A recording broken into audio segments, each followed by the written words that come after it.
So thank you so much for joining me. I'm continuing my series on women making history now for the month of March, looking at Women's History Month. And I have a wonderful guest with me today, Gwen Butler.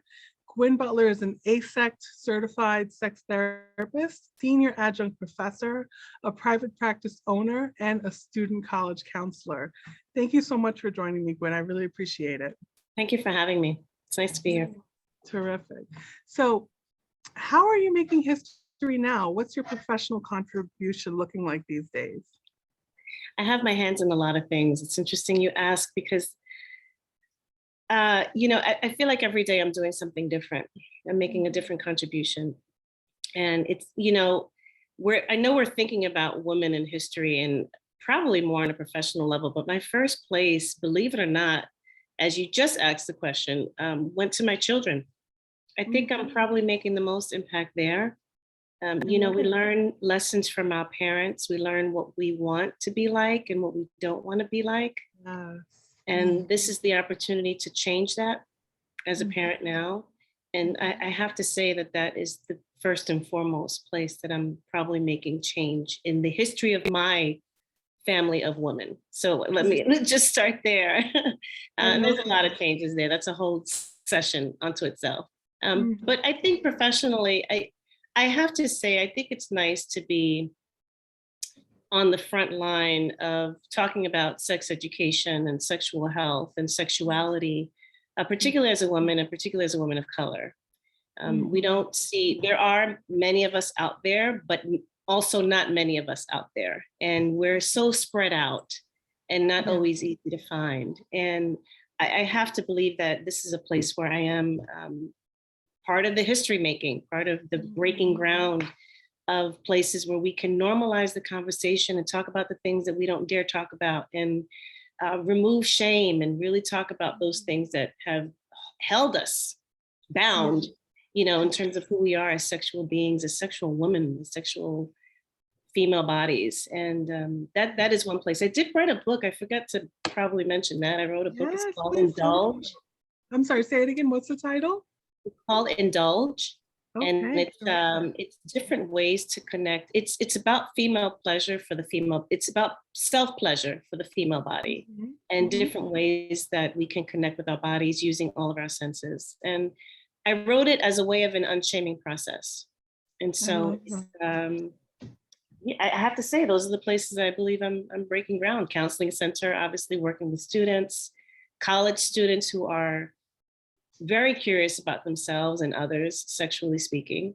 And definitely on the college campus, I teach sexual health and social work practice, how to talk to your clients about sex, which always starts with you, right? How do I talk to myself about sex? Right. So that's always the constant learning and teaching. And it's the space where I love and thrive. When you're doing something you love, you just feel like you're breathing. Absolutely, yes. It's life-giving. That's the place I breathe. That's wonderful. The place I breathe. Yes, absolutely wonderful. And I love the fact that you're bringing up both, right? Because so many of us do both, right? Like we make these significant changes in our family and in our legacy and what, the generational issues and challenges that we have to work through and make differences with. And then also professionally, I think as a woman of color and a sex therapist, I think that's amazing that you're doing that and that you're also teaching it. I think that's absolutely phenomenal and so important. So thank you. Thank you. You're welcome. So the next question is, what's important to you about the work that you do? The outcome. I love to see the outcome. And I don't always get to see the outcome. But I have to say, 80% of the time I do. I get the feedback from students, I get the feedback from clients. I see the change in patterns and behaviors. And that is probably the most fulfillment. Was fulfillment the question? Was it fulfillment? Yeah, well, it's tied to it because it's what's important to you about it. What's important to me? What it's important to me as outcome is that folks can really walk away with something that's going to impact and change their lives, whether it's their relationship with themselves and or the relationships they're having with others. That there's a change, that there's an impact, there's a difference if you walk away.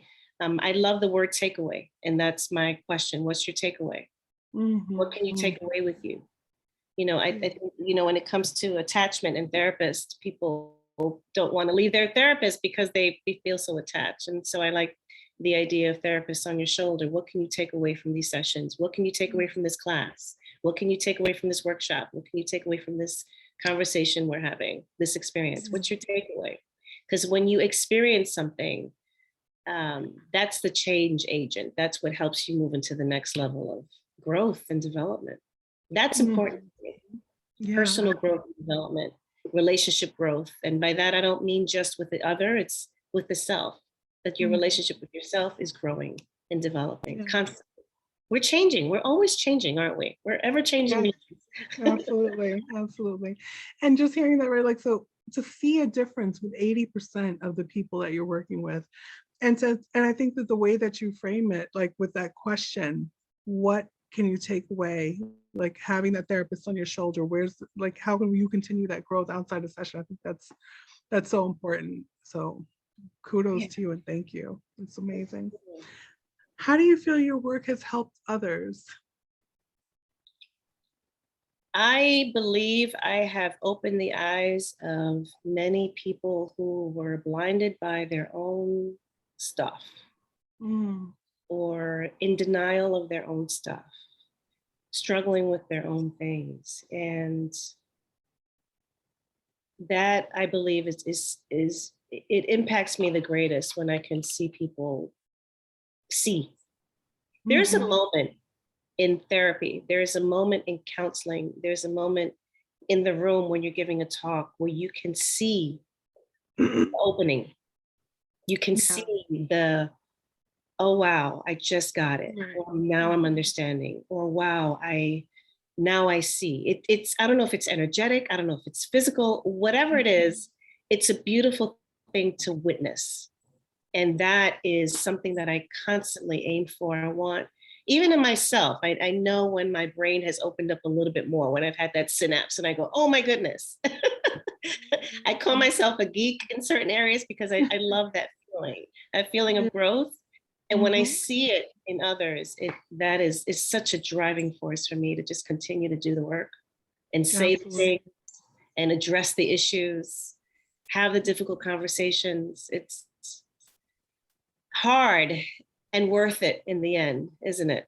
Absolutely. Yes, absolutely. And I can totally relate to that, like that aha moment or that moment of change or learning or just something that just like snaps. And there's definitely a change. So I totally feel you on that. Absolutely. I have a distant mentor who calls it, in her program, she calls it a OS moment. It's an oh shit moment. And I love that, right? It's like aha moment, you know, and people have different titles for it. But as you said that, I remembered that was something that she calls it in her program. Yeah, I love that. I love that. Absolutely. It fits. It does. Yes. Okay, so Gwen, and the final question that I have for you, when you think about, you know, a community you've impacted, an individual, a family, a program, an organization, a group, what kind of story would you like to share? And of course, like, we're mindful of confidentiality always, but is there a story that you would like to share about how you've made a difference? There are two stories that come to mind in particular. I remember, and I remember I had a student client who came from a very sort of oppressive background in terms of poor education around sex and sexuality, more about abstain, abstain, abstain, instead of these are your body parts and this is what sexuality is. And this is, you know, just sort of like the ongoing conversation. And I have to say that, I'll stop for a moment, because I think folks think that it's the talk. Have you had the talk? Have you had the talk? It's not one talk, it's an ongoing conversation. It is, it's an ongoing conversation. And this particular student client I don't think she even had one conversation, unfortunately. So much oppression in the culture and the religion and the background. And I remember in one session, and this is very it's sort of grown up and out there, and I hope it's okay to share, but in one session, she asked if she can get pregnant if she swallows. And that spoke to so many places of not knowing. There's so many Yeah. things that she did not know. Right. And to be able to just provide psychosexual education was gratifying for me. And for me to know that she walked away with new information about her body, about sexuality, about even giving herself permission to say no to certain things or yes to certain things, or what she was saying yes or no to. That I remember her face clearly. Just again, that opening of, oh, and there were so many of those openings where I want to believe that she walked away from our sessions feeling a lot more empowered. Yeah, absolutely. That was Like, one. Yes. Do you have another one you want to share? Another one, there was another client I remember having. They just went on a physical checkup while I was on a vacation. We figured, during that time, they said, "What can I do during this time?" And I said, "Well, this has been on your to-do list. Why don't you?" And after the 2 weeks, we came back and they discovered that they were HIV positive. And they cried in session, and I was empathetic. I cried with them. And sure, there's hope. Sure, there's medication. Sure, there's treatment. But there's a space to sit, right? To sit with the grief, to sit with the blues, to sit with the pain. And that, was a very impactful session, that first one. And over the course of the next few weeks, watching them get treatment and get support and get help, and even to a place where they were undetectable, because they did the work, because they were able to talk through and feel through and follow through. It's another one of those that it's close to my heart, close and dear to my heart.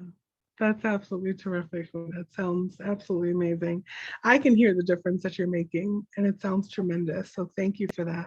Thank you. And I have to say one more. I've been teaching now for almost 10 years, and there's no better gratification I get than to see my students on LinkedIn 5 years from now, 6 years from now, and they are doing the damn thing. I mean, they are love it. Heads and leaders and running things and writing books, and I love to know that I was part of that process. It's such a gratifying, maybe maternal feeling. I'm not sure, but it's definitely something that I love. I love that. That's so gratifying. That's absolutely terrific. Thank you. And these are amazing stories. I love the fact that you're making this difference for so many people. And when you talk about your students, right, like that's a massive difference. And also for each of those individual people and their families and communities. So thank you for that. It's absolutely amazing. Thank you. So Gwen, I know your book is called Indulge. I'm going to connect with you about putting a link in the narrative portion. Sure. But as for your website or email, is there a way that people can get in touch with you that you're comfortable with sharing here? These days, I am probably a little more difficult to find. Understood. And what about your LinkedIn? Is that okay? Or LinkedIn is probably the best way. Okay, terrific. Perfect. More than likely the best way to reach me. All right, terrific. Thank you, Gwen. Is that it? Okay. I don't know. Yeah. Was there more? Okay.